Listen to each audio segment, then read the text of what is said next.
if you press down A and D key and you use it the function called input.getAxis horizontal, as you can see, but if you you are not able to move your player left and right.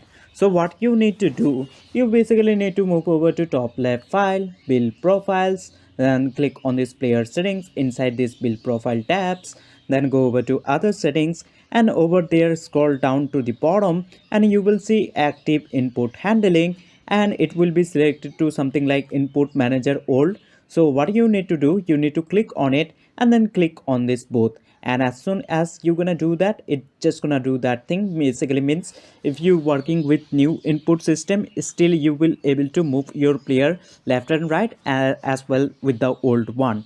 So that's why I have chosen this both. So make sure you go over to this player settings, then scroll down to your other settings, and scroll down to bottom of your other settings, and then choose this active input handling to both, and that's it you need to do.